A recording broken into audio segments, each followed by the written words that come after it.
जो साजिश उनकी बर्बादी को बुनने निकली थी, वही साजिश आज खुद अपने बुनकर से उलझ गई है। आज दिल्ली की सियासत में एक ऐसा उलटफेर हुआ है कि गुजरात खेमे के हाथ पांव फूल गए हैं। जो जाल बुना गया था राहुल गांधी को फंसाने के लिए, वही जाल आज उनके अपने ही गले की फांस बन चुका है। और सबसे बड़ी बात, आज ही रांची में एक और मोर्चा खुलने वाला है। छात्र आज विधानसभा तक मार्च निकाल रहे हैं। कनेक्शन क्या है बताती हूँ, थोड़ा देर में सब कुछ बताती हूँ। धैर्य रखिए और बने रहिए हमारे साथ। तो चलिए परत दर परत खोलते हैं इस पूरे खेल को। नमस्कार दोस्तों, मैं हूँ आपके साथ सुमन शुक्ला और आप देख रहे हैं 7 TV भारत। दोस्तों, अगर सच बात कहूँ तो पिछले 12 सालों में एक ट्रेंड साफ नजर आ रहा है। राहुल गांधी हर साल मोदी शाह पर थोड़ा और भारी पड़ते जा रहे हैं और गुजरात खेमे के पास आज तक इसका कोई ठोस जवाब नहीं मिला और न ही कोई अच्छी रणनीति बना पाए और न ही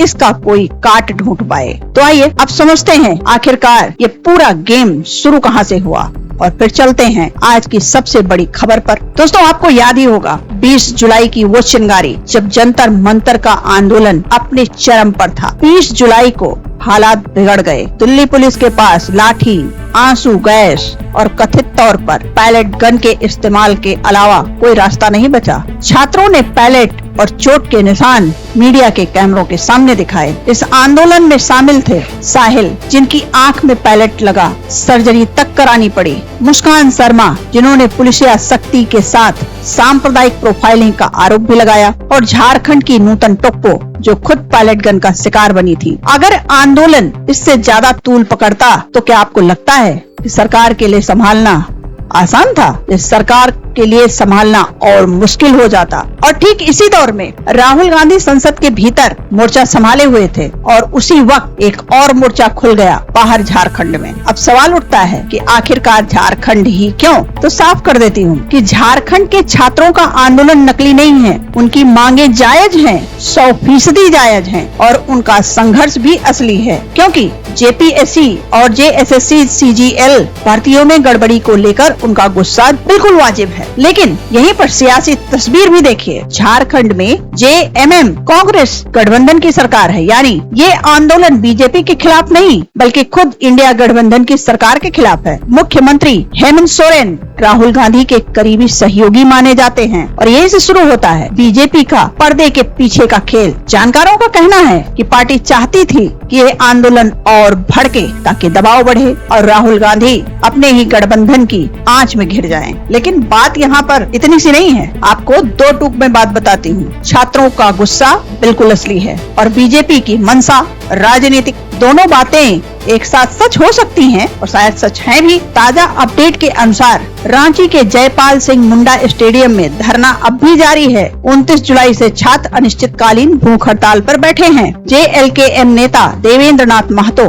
खुद भूख हड़ताल पर बैठे हैं। सोचिए, जिस उम्र में हाथ में डिग्री होनी चाहिए उस उम्र में हाथ में भूख हड़ताल का बैनर है। मांग साफ है, 14वीं JPSC परीक्षा रद्द हो, CBI जांच बिठाई जाए और JPSC JSSC में स्ट्रक्चरल सुधार हो। और आज 7 अगस्त को ही छात्र विधानसभा तक मार्च निकाल रहे हैं। 10 अगस्त को पूरे राज्य में विधानसभा घेराव की चेतावनी भी दी जा चुकी है। राहुल गांधी का एक प्रतिनिधित्व मंडल खुद रांची पहुंचकर भूख हड़ताल पर बैठे छात्रों से मिल चुका है। लेकिन यहाँ पर ना गुजरात खेमे का जो हिसाब किताब था वो पूरा उल्टा पड़ गया, या यूँ कहें उनका दांव ही पूरा उल्टा पड़ गया। क्योंकि गुजरात खेमे का जो हिसाब वो ये था कि राहुल गांधी जंतर मंतर पर मोदी शाह को रोज नए सबूत, नए पैलेट पीड़ितों, नए गवाहों से घेर रहे थे। लेकिन झारखंड में वही राहुल अपनी सरकार के खिलाफ चल रहे आंदोलन में बखूबी फंस जाएंगे। लेकिन यह हिसाब किताब गलत निकला, पासा पलट गया। राहुल गांधी ने खुद ये पासा पलट दिया, ये कहना अतिशयोक्ति नहीं होगी। क्योंकि राहुल गांधी ने खुलकर ऐलान किया, चाहे कांग्रेस की सरकार हो या हेमंत सोरेन की, वे छात्रों के साथ खड़े हैं, उनकी मांगे जायज हैं, समाधान होना चाहिए। शिक्षा व्यवस्था हर सरकार को बदलनी होगी, कांग्रेस की हो, गठबंधन की हो या केंद्र की। और नतीजा क्या निकला? नतीजा हेमंत सोरेन ने भी सख्ती की जगह संवाद का रास्ता चुना, जैसा आपको मैं बता ही चुकी हूँ। बातचीत शुरू हो चुकी है और मसला अभी पूरी तरह सुलझा नहीं है, लेकिन बातचीत जारी है। और ये मॉडल सिर्फ झारखंड तक सीमित नहीं रहा, क्योंकि कर्नाटक में भी यही स्क्रिप्ट दोहराई गई। पेपर लीक को लेकर छात्र सड़क पर उतरने की तैयारी में थे, जहां कांग्रेस की सरकार है और बीजेपी मुख्य विपक्ष की धारा में। लेकिन मुख्यमंत्री DK शिवकुमार ने टकराव की बजाय खुद जाकर छात्र नेताओं से मुलाकात की और मामला संभल गया। इसे कहते हैं स्मार्ट मूव, यानी दिल्ली से लेकर रांची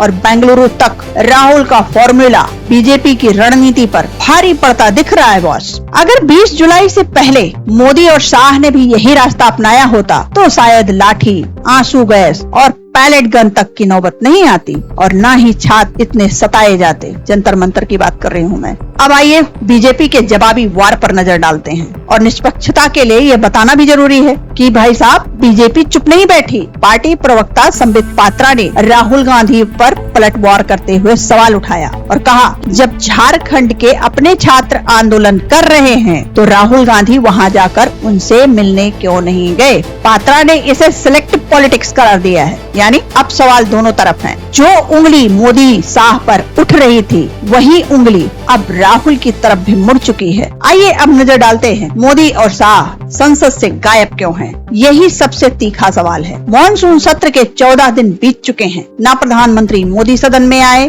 और न गृह मंत्री अमित शाह। विपक्ष लगातार पूछ रहा है 20 जुलाई को हुआ क्या था?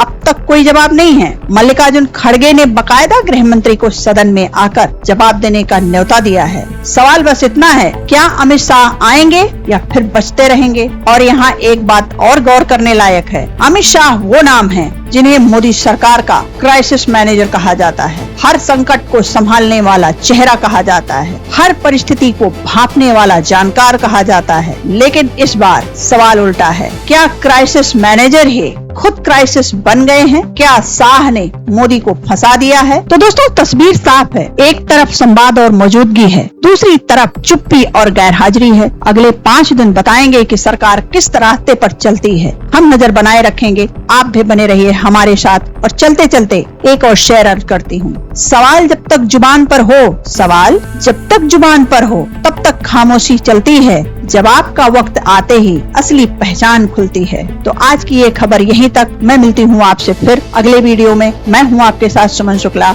और आप देख रहे हैं 7 TV भारत। बने रहिए हमारे साथ। धन्यवाद।